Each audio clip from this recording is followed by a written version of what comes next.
Saya langsung ke Mas Rofik dulu. Selamat dulu partainya sudah Oh ya, terima kasih. Tapi kenapa buru-buru langsung Prabowo Subianto, bahkan mengusulkan memberikan Nobel gitu? Kalau pemimpin itu hanya satu periode, sesungguhnya apa sih yang bisa didapatkan dari satu periode itu? Kita perlu memberikan kepemimpinan pemimpin itu dalam waktu yang cukup. Kalau seandainya pemilu ke depan itu Pak Prabowo sudah 2 periode, pasti Partai Gema Bangsa belum menentukan sikap. Sebetulnya lahirnya Gema Bangsa ini karena melihat inspirasi Pak Prabowo perlu didukung atau? Nah, saya ini kan melahirkan banyak partai. Saya berkontemplasi, jika saya mengulangi perilaku politik partai-partai yang ada hari ini, nggak ada gunanya partai baru. Oke. Maka kami bikin satu konsep namanya desentralisasi politik.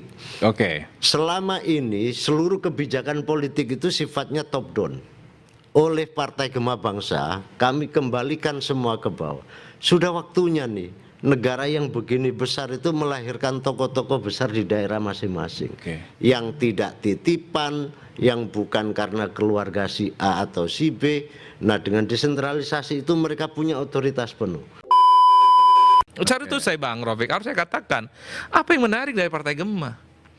Kalau yang disampaikan soal bagaimana program pemerintah yang populis, Prabowo ini soal enggak ada soal. Tapi kan pemilih dari Partai Gema ini, apa yang kemudian tertarik untuk menjadi bergabung di dalamnya? Kalau yang Karena memang yang disampaikan mendukung Pak Prabowo Subianto udah banyak ya. Betul, Ya, kalau begini. judulnya adalah menyampaikan gagasan Pak Prabowo, mengikut Gerindra saja. Yang 400 iya. karat jelas-jelas Prabowo Subianto.